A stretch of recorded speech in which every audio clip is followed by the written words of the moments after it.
Всем привет! Сегодня расскажу, как выбрать нормальный Mercedes. Кстати, очень интересно, тут запарковался рядом со мной еще один Мерс, купешка. У нас с вами кабриолет. Так вот, как выбрать. Рассказываю. Первый пункт. Вы, если хотите купить именно кабриолет, вам надо прежде всего посмотреть на крышу. И что тут смотреть, сейчас покажу. Итак, прежде всего мы смотрим все вот эти вот амортизаторы. То есть мы просим открыть крышу и смотрим, чтобы никто из них не подтекал. Чтобы все было четко, вот как здесь. Чтобы вот эта вот вся система у нас работала хорошо. Вот такие вот должны быть амортизаторы. То есть они должны быть полностью нормальные. Никаких подтеков масла, ничего, чтобы этого ничего не было. Дальше, сейчас откроем, покажу дальше.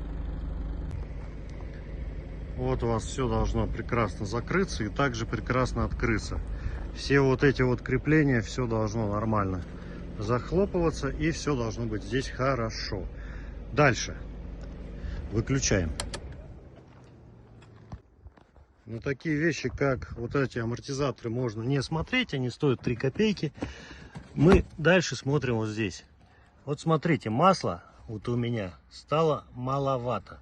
Надо долить. Если здесь нету масла, есть какие-то проблемы с амортизаторами, ну, считай, что вы можете попасть на 2 где-то рубля.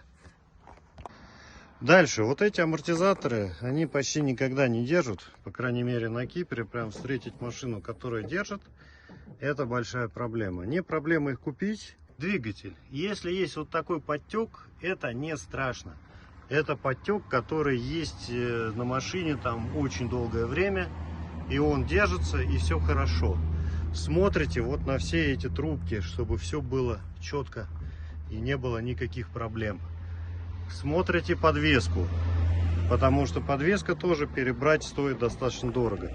Смотрите радиатор, смотрите ремни. Ремни должны быть хорошие, свежие, новые.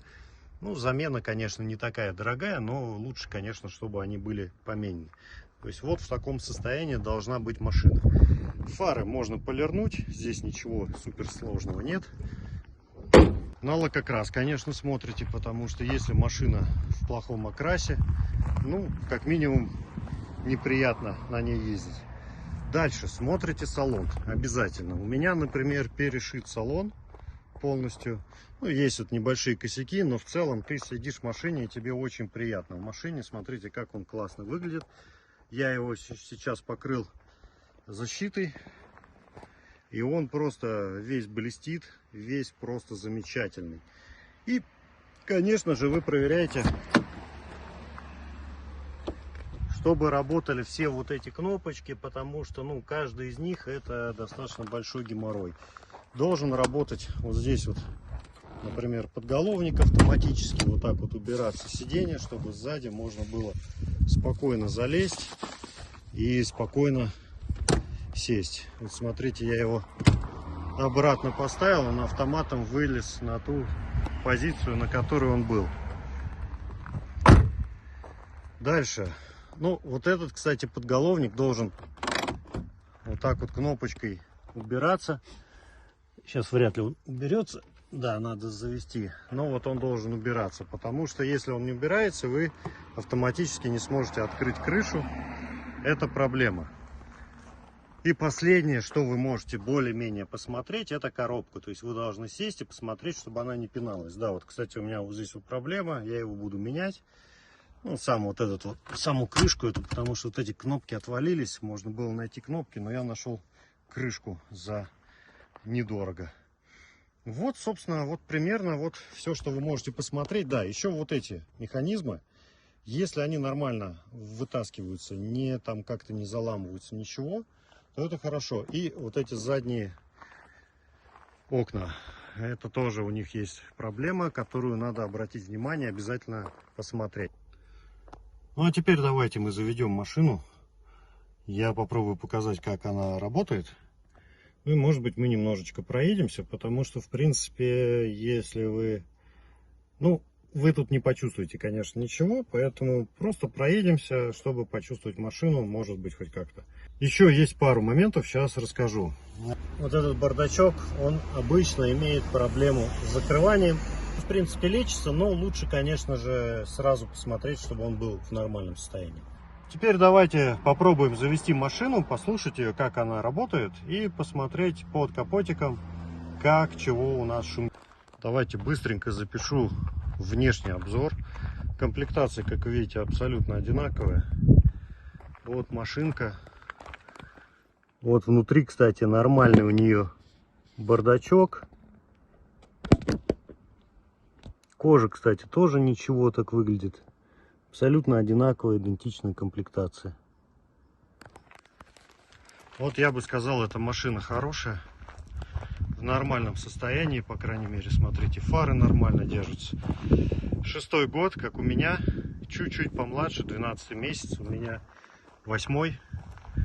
Машина в адекватном состоянии, по крайней мере, то, что я вижу внешне, но это купешка.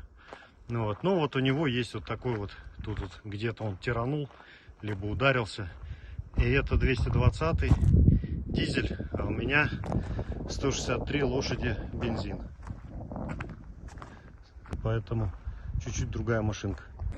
Вот видите, кстати, выехал вот этот не выехал, потому что я когда заводил, не сел. А тут он увидел, что то ли бутылка, то ли что-то сработал, датчик, короче, он выехал. Вот так работает движок.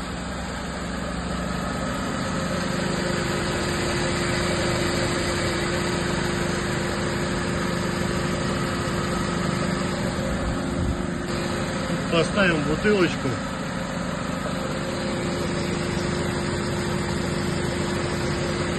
Она, конечно, в итоге упадет, потому что у нее дно неровное. Ну и здесь, в принципе, тоже неровное.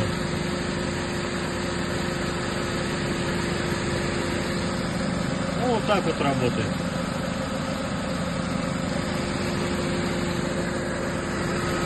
Ничего не вытекает. Все ровненько.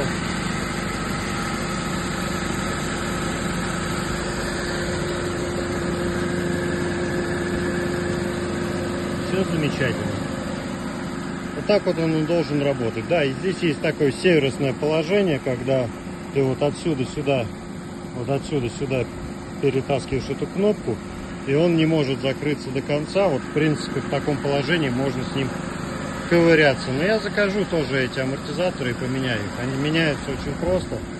Вот буквально вот здесь вот крепежи, и все, и меняются. Поэтому снять их, поменять проблем нет. Собственно, я сел, мне подали ремень. Можно вот так вот, даже нужно пристегнуться. Ну и, собственно, мы можем ехать.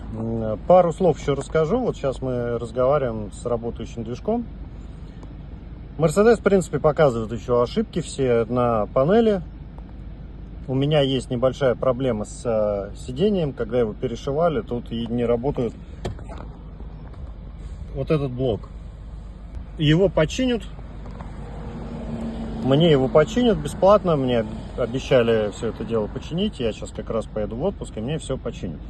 Вот, в принципе, если у вас машина в таком состоянии, она вам прослужит довольно-таки долго. Ну, и я рекомендую все-таки этот движок брать на пробеге где-то до 200 тысяч, потому что после где-то 250 вы можете получить там и замену цепи, и, в общем, всякие разные неприятные штуки, которые уже требуют более-менее вложений. Но если вы выберете вот со всеми этими работающими вещами, то в целом у вас все будет замечательно. Вот, на этом советы по выбору Мерседеса подходят к концу. Давайте мы с вами чуть-чуть проедемся.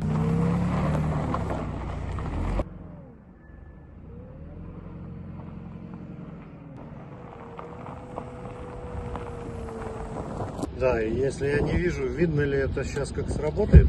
Вот так вот работает. Закрывается все и все. Конечно, когда вы едете на кабриолете, вы испытываете незабываемое ощущение, потому что эта машина дает вам просто свободу, открытость. И здесь без стоек еще она. И вы едете как на лодочке. Просто кайф. Я не знаю, я купил кабрик, мне очень хотелось кабриолет.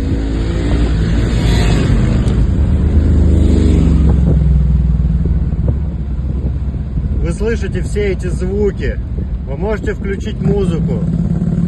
Сейчас я это и сделаю. И вы просто кайфуете, поэтому кабрик это просто, это кладезь эмоций. Вот сейчас я еще вот здесь вот остановлюсь и сниму отличный пейзаж с этой вот панорамки. И поеду уже дальше домой. Заеду в кафешку, выпью кофе и поеду домой. Желаю вам удачной покупки. Надеюсь, вы выберете себе машину мечты. Думаю, что в основном это видео будет рассчитано на людей, которые живут в теплом климате. Всем пока. Удачи в покупке кабриолета.